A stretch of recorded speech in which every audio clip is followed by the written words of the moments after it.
Hello दोस्तों, प्रतिमा GS academy पे आप सभी का स्वागत है। दोस्तों, समीक्षा अधिकारी सहायक समीक्षा अधिकारी को ध्यान में रखते हुए हमने हिंदी की जो सीरीज शुरू की है उसका अगला पार्ट आज आएगा। पर्यायवाची शुरू करते हैं। आदित्य। आदित्य अब केंद्र में रखिए और आदित्य से संबंधित जितने पर्यायवाची बन सकते हैं उसको ध्यान रखिए। सूर्य, दिवाकर,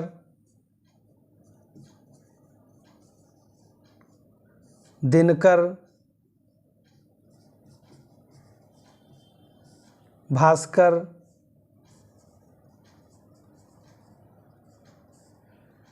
ये आपके आदित्य के पर्यायवाची हैं। दिनकर, दिवाकर, भास्कर और सूर्य। आम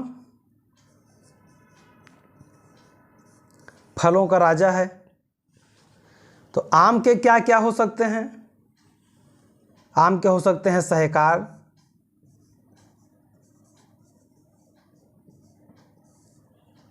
रसाल। रसाल को कई बार पूछा गया है, लगभग हर दूसरे साल रसाल पूछ लिया जाता है। तो सहकार है, रसाल है, आम्र है,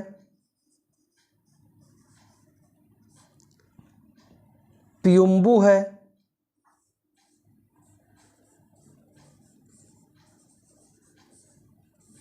पियुम्बू, पिकबंधु है,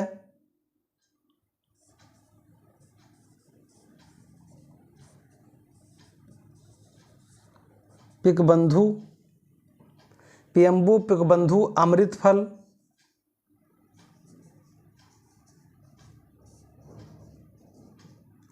अमृतफल, मन्मथालय,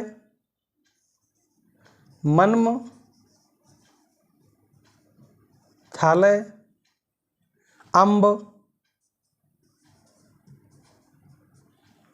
अम्ब, आम्र,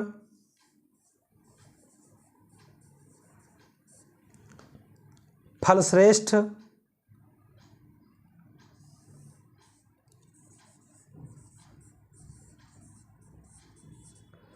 फलश्रेष्ठ, अतिसौरभ,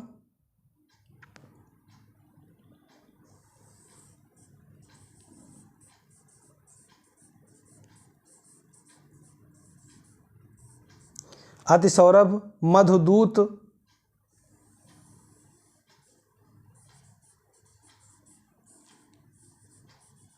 मधुदूत।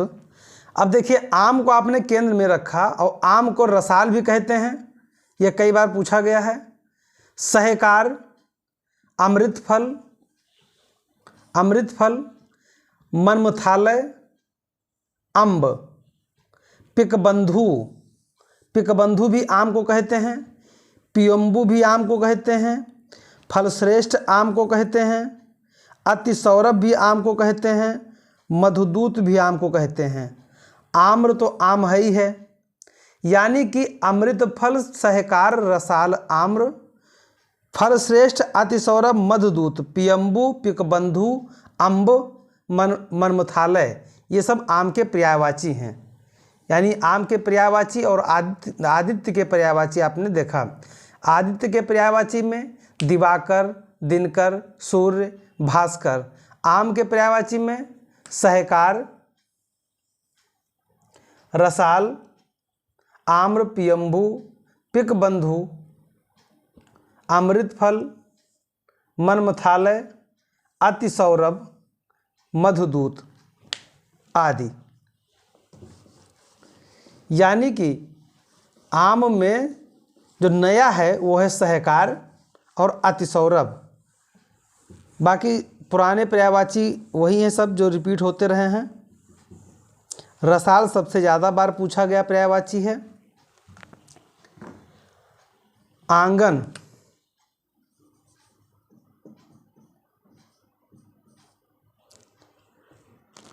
आंगन का पर्यायवाची है अंगना,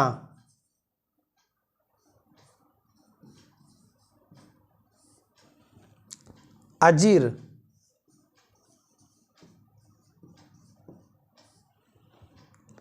प्रांगण,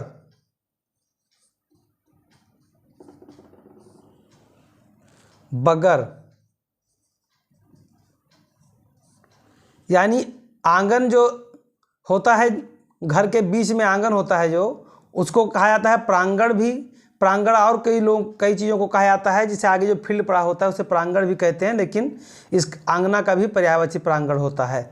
अजीर, आंगन और बगर ये तो आपको सामान्य बोलचाल भाषा में आपको मिल जाता है, आंगन, अंगना, बगर। लेकिन अजीर और प्रांगण, प्रांगण जो है आगे के मैदान को बोला जाता है, लेकिन अंगना का भी पर्यायवाची होता है। और अजीर, अजीर भी अंगना को कहा जाता है, जो सामान्य बोलचाल भाषा में नहीं मिलता है, लेकिन अंगना भी अजीर को भी कहा जाता है। अब है आकर्षक। आकर्षक में आप देखेंगे कि जितना कुछ आप सोच सकते हो, आकर्षक को केंद्र में रखिए और सोचिए जितना। जैसे दिलकश, किसी को देख करके आदमी कहता ना कितना दिलकशी है,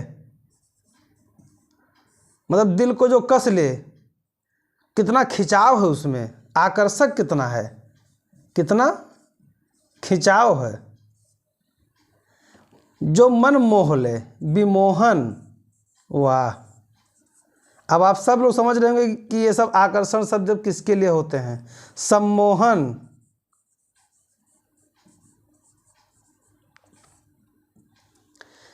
दिलकश, खिंचाव, विमोहन, सम्मोहन। देखिए, खिंचाव और दिलकश शब्द अक्सर लड़के लड़कियों के लिए बोलते हैं, और विमोहन, सम्मोहन अक्सर लड़कियां लड़कों के लिए बोलती हैं, और आकर्षण शब्द सबके लिए होता है। तो इसलिए याद रखिए, खिंचाव, दिलकश, विमोहन, सम्मोहन ये सब आकर्षक के पर्यायवाची हैं।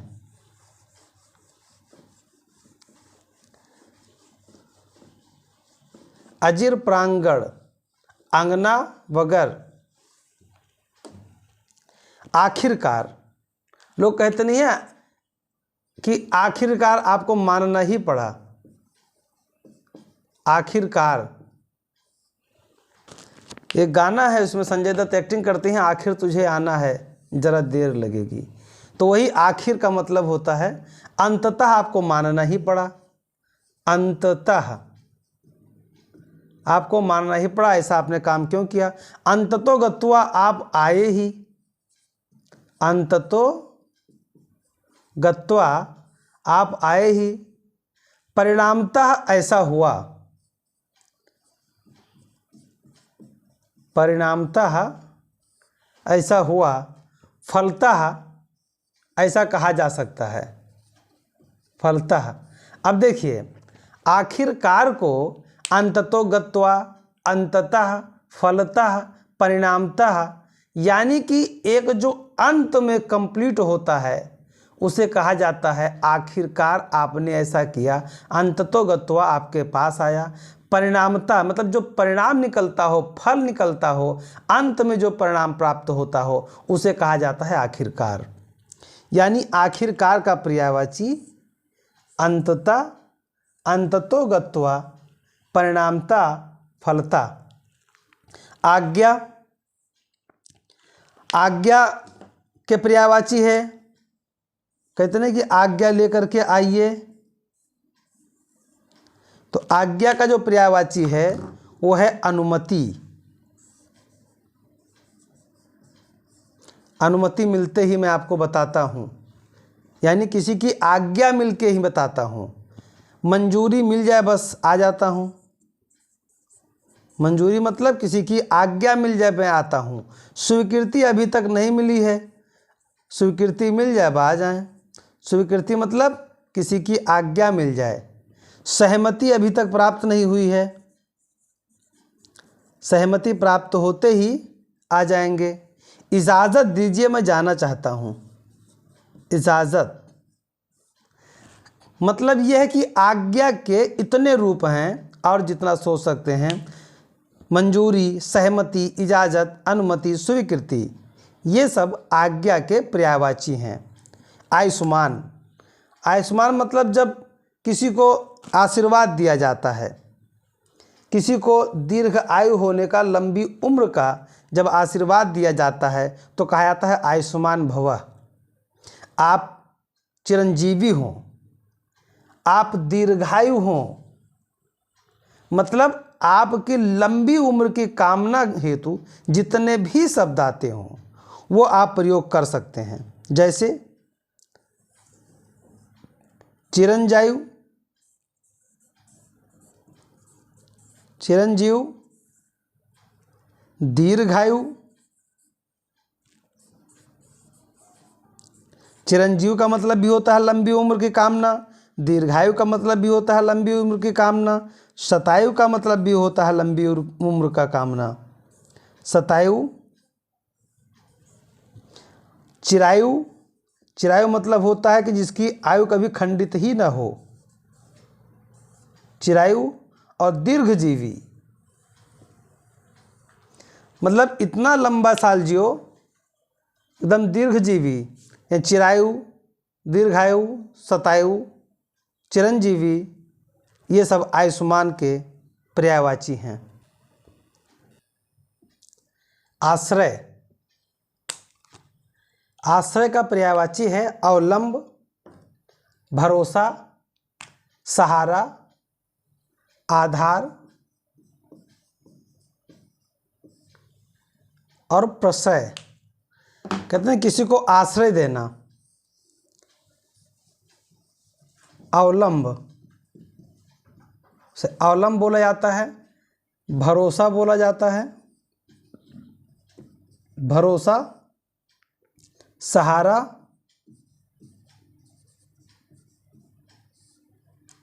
आधार और प्रश्रय। प्रश्रय यानी किसी को आश्रय देने का मतलब है उसको प्रश्रय देना, सहारा देना, आधार देना, भरोसा देना, अवलंब। ये होते हैं आश्रय के पर्यायवाची।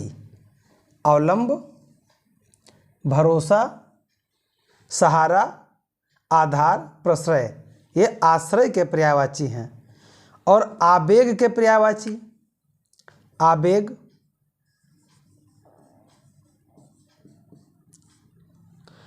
कहा जाता है कि इसके अंदर आवेग बहुत है, आवेगी बहुत है। आवेग का मतलब होता है तेज बहुत है, स्फूर्ति बहुत है, स्फूर्ति बहुत है, जोश बहुत है, बहुत जोशीला आदमी है, जोश बहुत है, चपलता बहुत है, यानी त्वरा। अब तेज, स्फूर्ति, जोश तो समझ में आता है। चपलता, जब भगवान परशुराम जो है, भगवान परशुराम जब भगवान राम पे बरसते हैं धनुष तोड़ने के बाद, तब राजा जनक कहते हैं कि प्रभु आप जो है बच्चों की चपलता पे ध्यान दे रहे हैं। ये बच्चे हैं, इनके अंदर चपलता नहीं होगी तो क्या होगा, मतलब इनके अंदर आवेग और जोश तो हो सकता है, तो बच्चों के जोश पर आप ध्यान दे रहे हैं। त्वरा, चपलता, जोश, स्फूर्ति और तेज, ये आवेग के पर्यायवाची हैं। किसके पर्यायवाची हैं? आवेग के। और आलसी का पर्यायवाची होता है सुस्त, काहिल, ठलुआ, निकम्मा, निरुद्धमी। यानी जो आलसी व्यक्ति है उसका वो एकदम सुस्त पड़ा है, बहुत काहिल व्यक्ति है। ठलुआ, ठलुआ याद रखिएगा, एक नया टाइप का नाम मिल रहा है कि बहुत ठलुआ किस्म का आदमी है। निकम्मा, निरुद्धमी, सुस्त, काहिल, निकम्मा, निरुद्धमी तो आप सबको पता है। ठलुआ याद रखिएगा कि आलसी का पर्यायवाची ठलुआ भी होता है। ठलुआ, आलसी का सुस्त, काहिल, ठलुआ, निकम्मा, निरुद्धमी। और आदरणीय, आदरणीय का पर्यायवाची तो सबको पता होना चाहिए। सामान्य यानी सम्मान्य, पूजनीय, पूज्य, मान्यवर, माननीय, सम्माननीय, समादरणीय, मान्य। अब देखिए यहाँ पे याद कैसे करेंगे। जब आप अपने पिता या अपने गुरु के प्रति सम्मान जो है व्यक्त करते हैं तब आप कहते हैं पूज्य पिताजी, पूजनीय गुरु जी, पूज्य पिताजी, पूजनीय गुरु जी, सम्मान कहते हैं कि किसी को सम्मान देना चाहिए। अब जब किसी अतिथि को, जब कोई अतिथि आता है,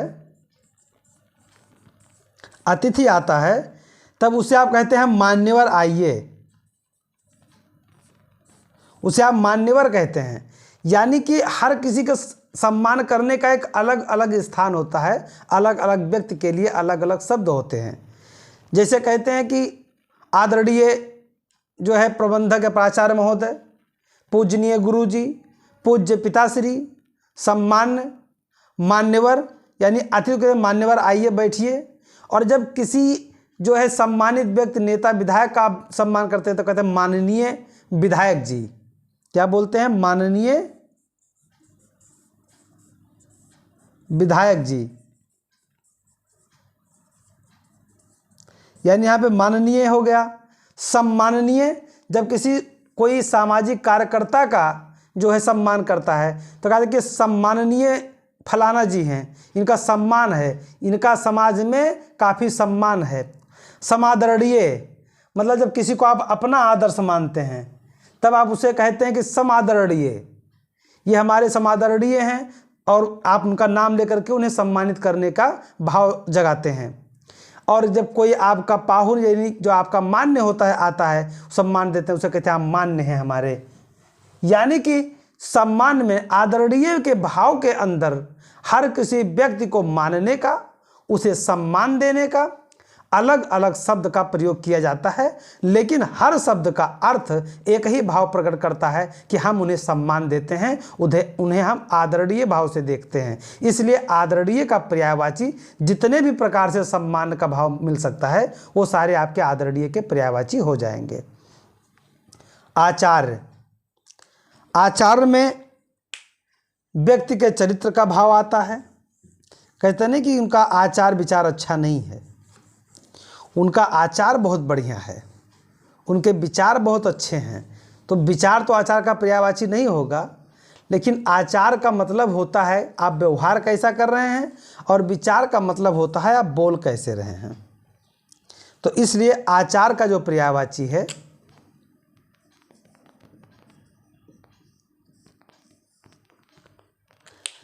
आचार का पर्यायवाची हुआ चरित्र।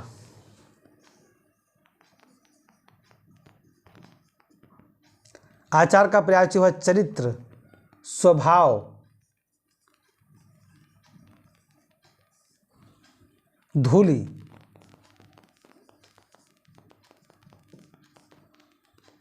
चाल ढाल, चाल ढाल, चाल चलन,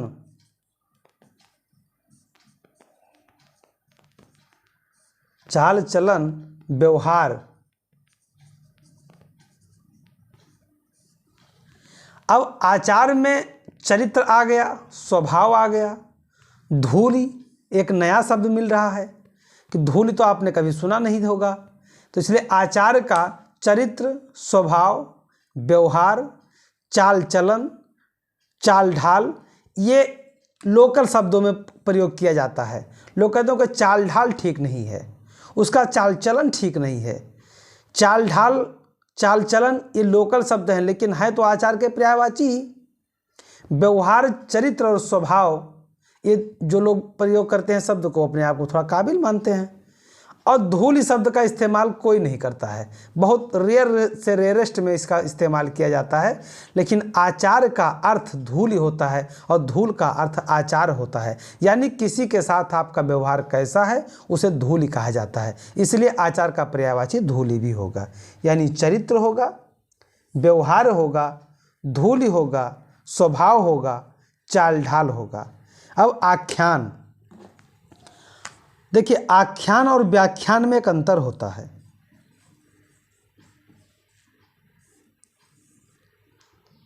व्याख्यान किसी शब्द का व्याख्या किया जाता है और आख्यान किसी शब्द को गढ़ के बताया जाता है। यानी कि कहानी,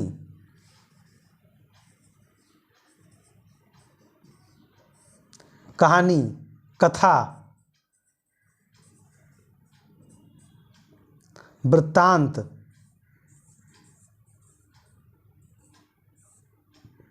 इतिवृत्ति,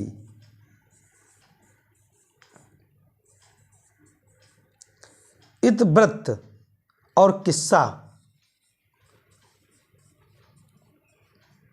किस्सा शब्द वो लोग जानते होंगे जो लोग कभी घर पे बैठते होंगे और अपने जो है बड़े से कहते होंगे कि हाँ एक कोई किस्सा सुनाइए, तो लोग कहते हैं किस्सा। तो किस्सा तो एक आम बोलचाल भाषा में प्रयोग किया जाता है। कहानी, कथा, कथा तो जो प्रवचन आदि सुनाते हैं उनसे संबंधित है। और वृत्तांत, कोई यात्रा विवरण देता है तो उसे कहता है अपना भाई वृत्तांत बताओ। इतिवृत्त, ये भी आख्यान का पर्यायवाची है। यानी आख्यान का पर्यायवाची कहानी, किस्सा, कथा, वृत्तांत और इतिवृत्त होता है। अब देखिए यहाँ पे कन्फ्यूज़न कहाँ होती है एग्ज़ाम में। कहानी आपको पता है, किस्सा आपको पता है, कथा आपको पता है, वृत्तांत आपको पता है, इतिवृत्त आप कभी नया पढ़े होते हैं। अब आपको देता है निम्नलिखित में से कौन आख्यान का पर्यायवाची नहीं है। तो दो दे दिया, एक कथा दे दिया, किस्सा दे दिया, इतिवृत्त दे दिया और कोई एक और दे दिया। अब आपको लगेगा इतिवृत्त तो कहीं पढ़े नहीं और ज़्यादातर प्रोबेबिलिटी होती है गलत होने की। तो जो आपको जैसे कठिन दिखता है, जैसे आचार्य में धूली है, आख्यान में इतिवृत्ति है, तो इन सब को तो आप ध्यान में रखते हैं लेकिन इन्हें ज़्यादा फोकस करके रखिए। कहानी, कथा, वृत्तांत, इतिवृत्ति, किस्सा, ये आपके पर्यायवाची हैं आख्यान के। अब है आकाश गंगा। आकाश गंगा जिसमें बहुत सारे सूर्य होते हैं, बहुत सारी चंद्रमाएँ होती हैं, बहुत सारे ग्रह होते हैं। तो एक आकाश गंगा का भाग होता है, जिसे मंदाकिनी आकाश गंगा में हम लोग रहते हैं, ऐसे ही आकाश गंगा है। तो आकाश गंगा को और कितने नामों से जाना जाता है? आकाश गंगा को कहा जाता है स्वर्ग नदी, आकाश गंगा को स्वर्ग नदी कहा जाता है, सुर नदी, स्वर्ग नदी, सुर नदी, मंदाकिनी,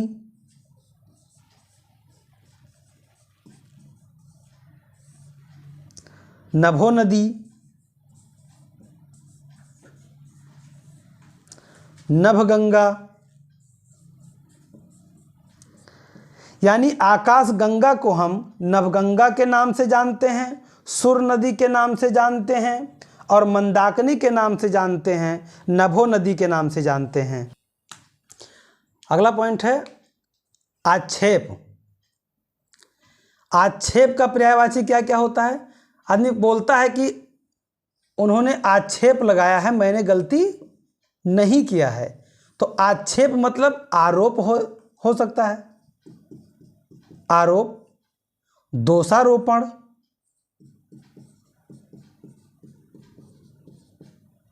दोषारोपण अक्सर नेता लोग कहते हैं, आप अपने म्यान में देखिए पता नहीं क्या क्या बोलते रहते हैं। अभियोग,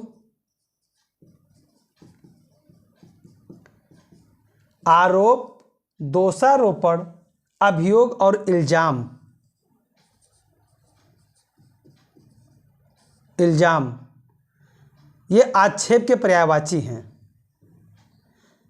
अभियोग, आरोप, इल्जाम और दोषारोपण।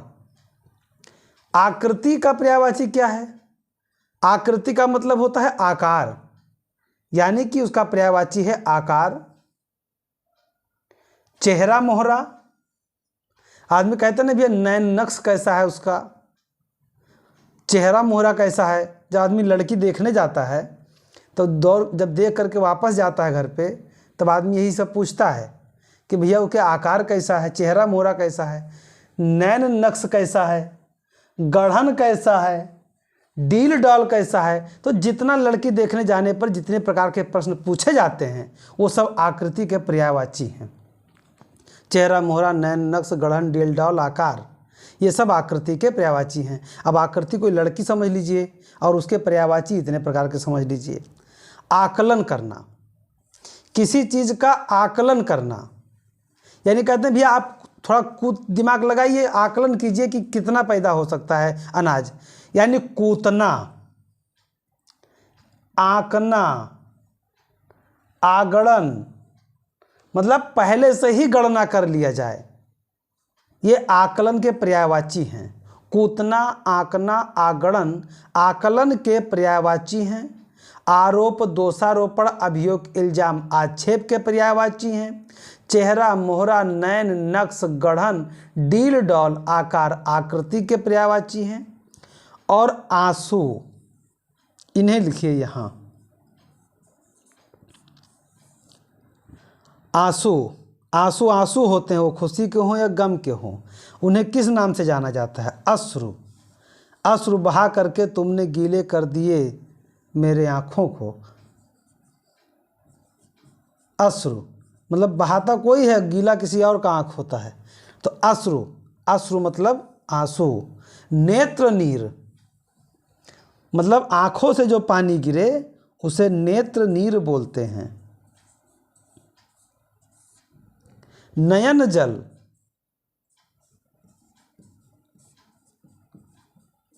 नयन जल, नेत्रवारी,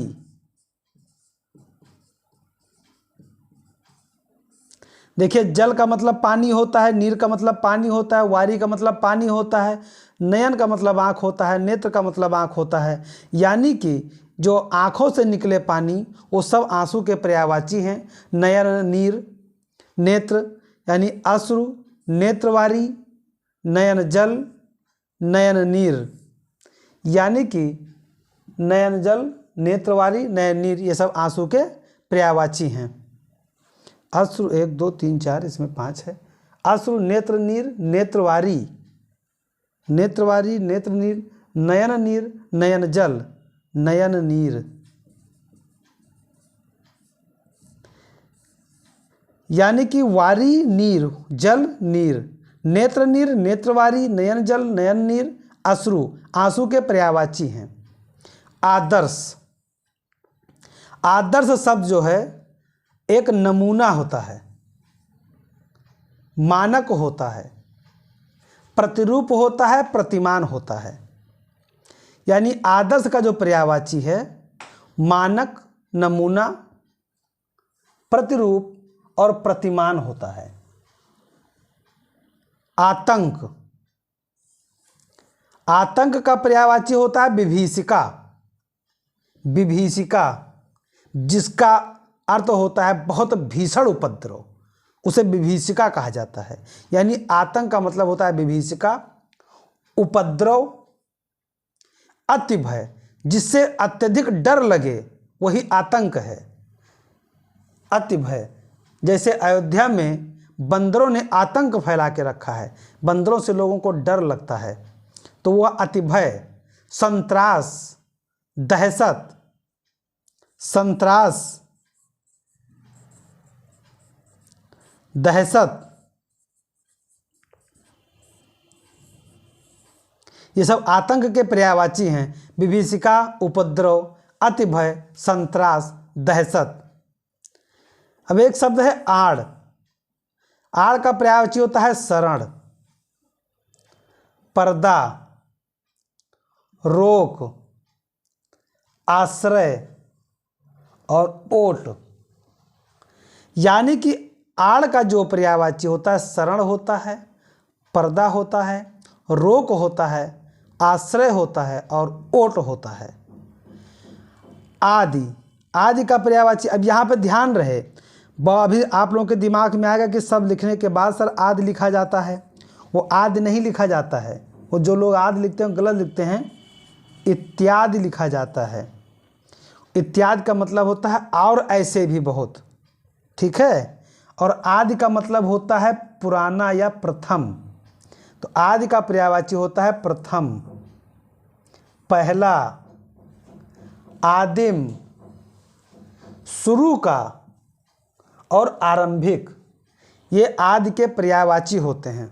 तो दोस्तों, मैं अपने क्लास को यहीं पे समाप्त करता हूँ और आप लोगों से निवेदन करता हूँ कि ज़्यादा से ज़्यादा लोगों को शेयर करें, लाइक करें, और जिन दोस्तों ने अभी तक हमारे चैनल को सब्सक्राइब नहीं किया है वो लोग हमारे चैनल को सब्सक्राइब कर लें। धन्यवाद। जय हिंद, जय भारत।